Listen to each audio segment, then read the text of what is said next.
Greetings, fellow Demon Slayers. This is Timon and Mari here today with another League of Maidens video. And for today's topic, I just want to give some general tips to new players, especially in regards to the base, because a lot of people start out and they don't seem to really know what's going on, or they skip through the tutorial, which I can completely understand. The tutorial was really boring and long-winded. So first thing we're going to look at, because this is probably the most important thing in my opinion, since it affects character power, is we're going to come up this staircase. So on the second floor here, you're going to have this attack trainer, and then on the side opposite this, there's going to be a defense trainer. We'll run over there after. Make sure you're actually doing these trainings, because they do slowly level your character's attack, defense, and then there's one on the first floor for HP, which I will show you. So how these basically work is you can do them once per in-game day, not once per day. An in-game day is 30 minutes. So every 30 minutes, hit the trainer. Now, obviously, that's not like a static rule. If you're out farming and you're in a groove, stick to farming, but just whenever you come back to town, make sure that you hit the trainer if you've been out for more than 30 minutes. This here would be the defense trainer. And like I said, the benefit to that is it will raise not this character personally, but all characters across your account. So for example, attack training will raise weapons for each class, defense training will raise the defense parameter of each class, and then HP training would raise HP of each class. And that would be right here. So make sure that you're doing this because, yeah, it's an account-wide thing. So there's no reason to not do it. And like I said, don't every 30 minutes come back, but if you have time, just, hit it up. I like to do it when I log in, and I like to do it before I log off, and, any visits to and from town between there. Another thing I do is when I AFK, if I'm not leaving my house, I'll just leave my character logged in and just, come back every couple minutes and make her do a training if they're up. So, the next thing I want to look at is this guy. The mission trainer here. This was before the way to increase your guardian level. Basically what was happening is the first few days people were going out playing the game and their guardian level wasn't going up because they were not doing this trainer. He is limited to 3 uses per day. So a good way to power level guardian level is to basically play on multiple accounts because or rather multiple characters. Because you can do it 3 times on, I could do it on this character, then I could switch to my other character and do it 3 times on her. And the more characters you have, the quicker you burn through Guardian level. Another method to raise your Guardian level, or your character's Awakening level for that matter, is to simply feed them light cubes. So, the game by default, well, I guess we'll go to the settings to show you this. So you go to the settings, you go to game options. So we have this option here called light cube converting. The game by default will auto convert your light cubes into awakening level. Now you can come into this setting here and either set that to guardian level, so the light cubes funnel into your actual account level, which is your guardian level. You can keep it on awakening level so it levels your character, or you can simply turn it off so the light cubes start to accumulate in your inventory instead. I prefer to keep it off because, one, after the new update with the changes they did, your character used to not fill up their experience bar unless they hit 10,000 and got a light cube and it converted. Now all experience levels their bar.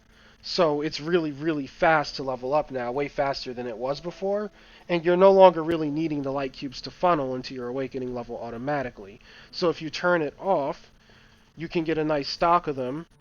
If we come over to the valuables, you see I have 475 sitting here, and I can use that to basically feed my character levels.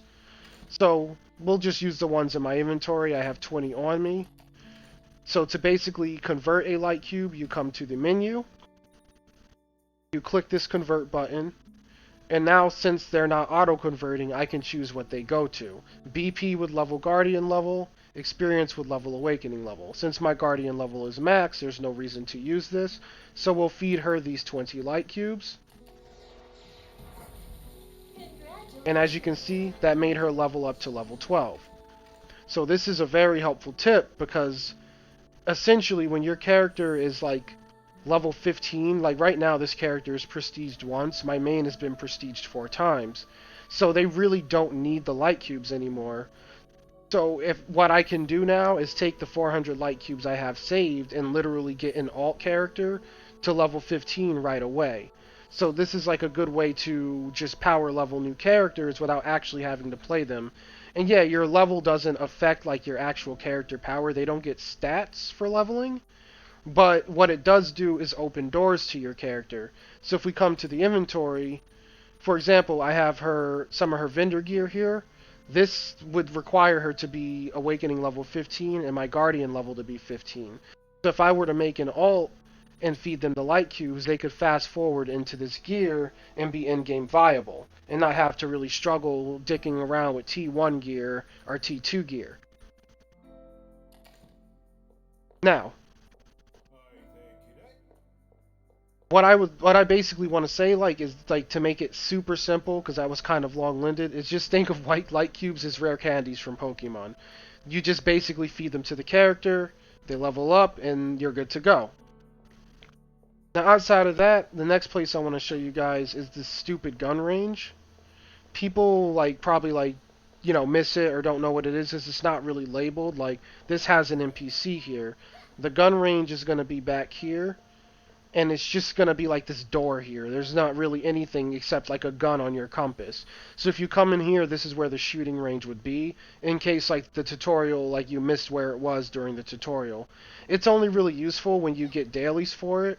You don't get any sort of training for doing the shooting range, so I wouldn't suggest like making a point of being there all the time. Outside of like the general tips in the base, next I want to go to the skill screen. So we'll open this up. I want to say this now since new players will probably be watching this video. The game is in alpha, so a lot of the skills are really, really not competitive or in really weird states where they're not working well, like in the case of the Meteor Strike, if you use it in a dungeon or I guess a stronghold, sometimes it doesn't even do its full tick damage, it just kind of dissipates into nothing and hits the ceiling. So you want to know what skills are worth leveling so you can put points into them. So I did a skill video before, but I'm just going to give you guys like the agreed upon top skills so you guys can just start investing into those. That would be the large projectile for your Q. The E would be the dragon summon. And Blessed Circle would be the best, what is it, R skill to use. Summon Post is potentially better for farming because it keeps your mana up, but honestly, like, you're not really going to need mana when you're in a good set of gear. Like, your character's going to be able to pretty much do their skills, and mana will be a non-issue, especially if you have a gauntlet. So I like to just stick with the circle, as it exponentially buffs your attack damage. Outside of that, for your mouse 2, which would be your gun, the assault rifle is the agreed upon best gun. Sniper and rocket launcher are decent, especially for Union. I hear people report that they had a good time with those. Shotgun is terrible, like I'd stay away from it. I don't like it, I don't think it feels good, and the other guns simply outshine it. And of course your mouse 1 skill is class specific. As of right now, the dual pistol skills, all of them are not really super great. I heard rumblings that they don't actually scale off of your attack stat, so they do have like this really high damage multiplier, but they're not affected by your attack stat. So I don't know how true that is. I've just seen that in the chat and heard rumors about it, but just to get that information out there. Now, the next tip I'll give you guys is currencies. So, if we like mouse up to the top of the screen, you'll see here these are diamonds, these are premium currency, they can only be acquired with money. The next currency would be gold, and the currency after that would be shards. So, what I suggest is when you're doing like your skill ups, try to stick to only using gold. It's much easier to come by than shards. It may not seem like it at first, like for either of these currencies, but they are really easy to farm up later. And it's by mid-game, you'll start to really not care about them as you'll be getting a bunch. So, the reason I say stick to spending gold for doing things like crafting and leveling your skills is because, one, it's just economical, and two, shards are useful everywhere else outside of that. So if we come into my actual inventory again, You see here, if I click this, I can spend 50,000 of these shards to get more inventory space. If you are free to play, this is a good place to start using shards, because you're going to need more space because you will not have a storage box unless you actually buy storage. So keep that in mind. Shards are very useful for increasing inventory space. They're also very useful for things like the battle pass. So if you're starting the game and you're free to play and you're not going to be buying skins and you're stuck with the defaults, well, battle passes have a featured skin. In this case, it's this Dragon Slayer set, which I showcased in a previous video. This is a very nice set to have. Like, it looks super cool if you're into like the whole nomadic fantasy, like or Skyrim, or I guess Near Gigante armor if you play like or if you play Monster Hunter. God, I don't know why I was about to say Dynasty Warriors, but either way, like it's a cool like I'm a badass warrior armor, and there will be more battle passes as the game goes on. So that's another reason to try to use gold where at all possible, because you're going to need shards to increase your inventory if free to play, and you're going to need shards for the battle pass if you want to get nice cosmetics without spending money. And I think that's basically it. Like, I don't want to get too far into like going out and like showing stuff like in the actual map. I wanted to get like the whole base explained because I see so many questions like how do I level my guardian level? You know, what's awakening level? What's guardian level? Like awakening level is just your character level, and it basically just gates her into by what gear she can equip, and it also gates her death invitations, which you would use to power up strongholds. Outside of like that, yeah, just make sure you're doing your mission mode, which is this mission trainer, which is around the corner that I showed you, and that will help level your Guardian level. If you really want to rush Guardian level, you can do what I said earlier and turn your light cube auto conversion off and use the light cubes to pump Guardian level, but I feel it's better to save it for alts, even if you're just starting out, because making more characters is a huge boon because you can use them to basically double and triple up on dailies or quadruple dailies depending on how many characters you have. And that's the last tip I'll leave you with. Alts are very important in this game. Like, I'm a character loyalist. Like, I don't like making alts because I'm a one waifu kind of guy. And I probably won't make more than these two characters, like Yokina and Phantasmagoria. I may make a third character, but I probably won't go beyond that. But if you're someone who's like a WoW veteran and you're used to having like a bunch of characters, like 6 characters on one server and 5 on another, and just hitting up raids with all those characters, then this is the game for you because you get rewarded for having more characters. Simply because you can spam your trainer dailies for tier 2 light cubes, which are used to get armor to tier 3. Then you can come over here and spam your mission trainer for easy guardian level. And all dailies out on the world map will also be spammable. So things like ore dailies, like for materials, and things like bomber dailies for bomber legs are all spammable at that point because you just simply hop between characters and do them. The final benefit to having alts is your atonement rewards are also multiplied by the number of alts you have. So I have 2 characters. I can now do 20 atonement awards instead of 10. If I were to have 3 characters, I could do 30. If your account is not premium, then you would be able to do 5 a day. So in the case of someone who does not have premium, 2 characters would net them 10 atonement awards, 3 characters would net them 15, and so on and so forth. And this is beneficial for farming bosses because you just simply get more boss drops a day if you have more characters that can do them. And that's why, like, I have so much progress on the bosses available. Like, as you can see here, like, I literally only need one thing from Seraph. I'm only missing the epic rewards from Artemis. Same thing for Isis. And Union, I'm only missing the cape and the essence. So, that's just a result of having multiple characters and being able to just do 20 bosses a day, in my case, because I have 2 characters in premium.